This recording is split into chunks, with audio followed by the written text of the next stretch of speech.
Okay, my next guest, you all know. Tomorrow night in Tucson, Arizona, David Brenner will be doing a benefit concert at the Doubletree Inn. He'll be at Richie's, New Orleans, Saturday night, and from the 29th to October the 3rd, he'll be with Joan Rivers at the Valley Forge Music Fair in Valley Forge, Pennsylvania. Would you welcome, please, David Brenner?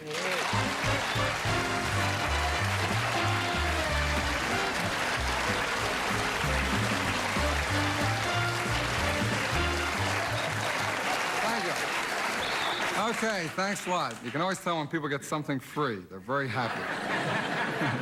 That's like the, did you see about the money budget? Oh, you know, I never pay attention to, on television when we had the national defense budget because I figured they're going to pass it anyway and I don't pay attention. Last night on the news, did you see when they superimposed how much we're going to spend on defense? The budget for national defense of this country, a country which has never been attacked, $175 billion. Now, when I saw that, I thought, you know, they could give each one of us $10 million. You give me $10 million, I'll take care of my own butt.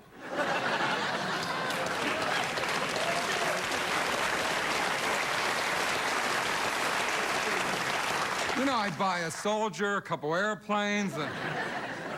Oh, then they had good news. They had good news this afternoon, actually. Came out of the Mideast for a change to some good news. As you know, there are almost 8,000 PLO terrorists still that were prisoners of war of Israel, and no one wanted them. Well, no one wanted the first batch, so I guess who wants the second batch?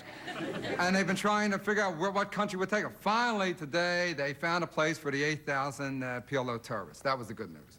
The bad news is they're taking them to Miami.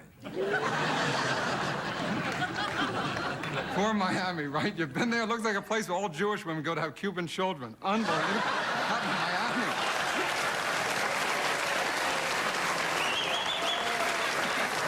Oh, then in Florida doesn't have enough problems. They had a offshore sighting of killer sharks.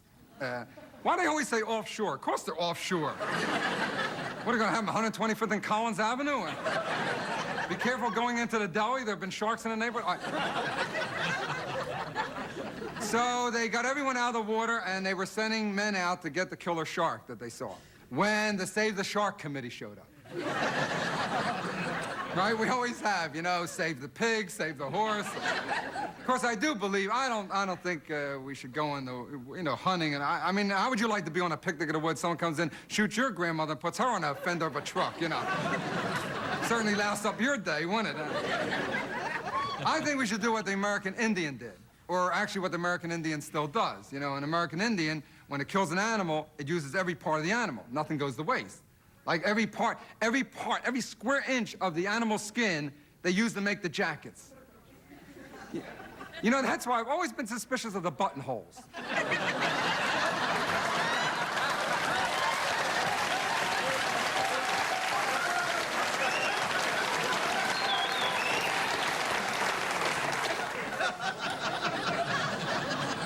The Save the Shark Committee shows up, and the spokeswoman says they should go back swimming and leave the shark alone because sharks, this is on television, only attack people. They only attack people when they are provoked. Now, what she failed to mention is one of the things that provokes them the most is when you're in the same ocean as they are. I always like how these behaviorist scientists always know everything when they study. Like the 3 footprints they found in Central Africa. Did you read about this? Over 3 million years old, preserved 3 sets of footprints.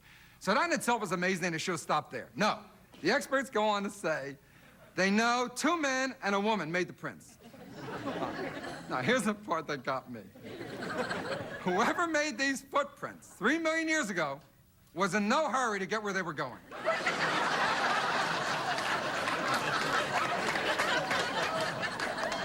I mean, how many places were there to go 3 million years ago?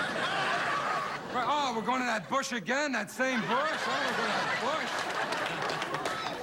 bush. It's like out here in California when they found the oldest ape man that they ever found, 4 million years. Well, they didn't find it. They found his eyebrow. They didn't find well, not his eyebrow, the bone underneath the eyebrow. And right away they knew he stood 4 feet 7 inches tall, and he had the brain the size of a pig, which proved there were politics even then.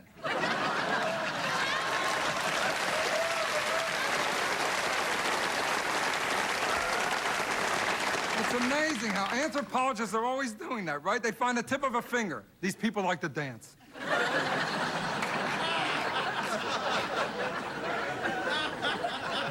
Meanwhile, what are they going to do when they find us? Look at our strange habits. When they dig us up, like you don't buy a chicken anymore. You buy chicken parts, the part you like. And you eat all the parts, and you throw them out together. So someday, like 3 million years from now, they'll dig us up. Well, they had chickens that had 30 wings.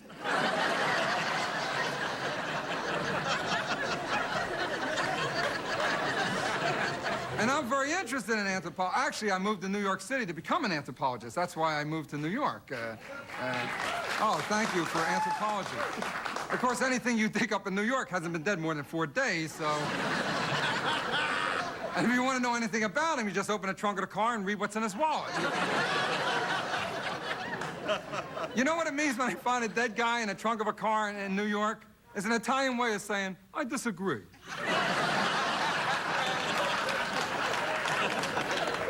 But anyway, I'm interested in anthropology, and I've come to some conclusions, just as a lay anthropologist, that the experts don't, and it's common sense. I don't know why the experts didn't figure it out. For example, millions and millions of years ago, the jungles were a mess. Well, it's bad enough with the pooper scooper law. They had dinosaurs.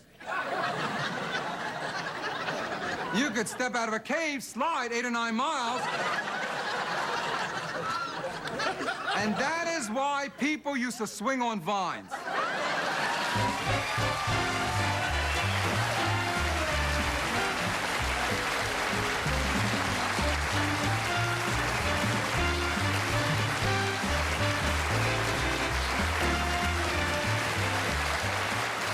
Okay, here we are.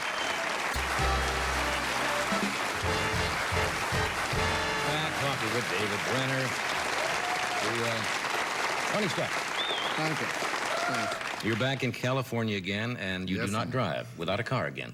How do you manage that? You don't. Well, I drive, but I always have problems with cars because I don't drive. But I had a thing last time I was out doing a show. I went out to Westwood, and I went to a movie, Right. and can I tell you something? I have to be the only person in this country, and I expect soon the world. Now remember, we're friends, who didn't like the movie E.T. You see, right away. I mean it. As a matter of fact, I hated the little nerd, if you want to know the truth.